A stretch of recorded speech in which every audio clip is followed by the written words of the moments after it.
പ്രിയപ്പെട്ട വിദ്യാർത്ഥികളെ, LBS application correction close ചെയ്തിരിക്കുന്നു. അതായത് ഇന്ന് 5 PM കൂടി LBS കറക്ഷനുള്ള അവസരം ക്ലോസ് ചെയ്തിരിക്കുന്നു. അടുത്ത സ്റ്റെപ്പ് എന്തെന്നാൽ വിദ്യാർത്ഥികൾ റാങ്ക് ലിസ്റ്റിനായി വെയിറ്റ് ചെയ്യുക. ഇൻഡെക്സ് മാർക്ക് എപ്പോൾ വരുമെന്നും ചില വിദ്യാർത്ഥികൾ ചോദിച്ചിരുന്നു.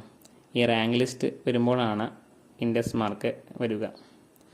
റാങ്ക് ലിസ്റ്റിൻ്റെ ഡേറ്റ് വരുന്നത് താൽക്കാലിക rank list 8/7/2024 final rank list 10/7/2024 തുടർന്ന് റീമാർക്ക് എപ്പോൾ പോകുമെന്ന് ചില വിദ്യാർത്ഥികൾ ചോദിച്ചിരുന്നു. അതായത് റാങ്ക് ലിസ്റ്റ് പബ്ലിഷ് ചെയ്യുന്നതിനോട് മുമ്പ് തന്നെ എല്ലാ വിദ്യാർത്ഥികളും റീമാർക്ക് LBS ചെക്ക് ചെയ്ത് ഇല്ലാതാക്കുന്നതായിരിക്കും. ഓക്കെ, ഇനി അടുത്തത് ചില വിദ്യാർത്ഥികൾ ചോദിച്ചിരുന്നു സെക്കൻഡ് ലാംഗ്വേജിൻ്റെ സ്കോർ കാണുന്നില്ല എന്നത്. എല്ലാ വിദ്യാർത്ഥികളും ടോട്ടൽ സ്കോർ ഒന്ന് ചെക്ക് ചെയ്യുക.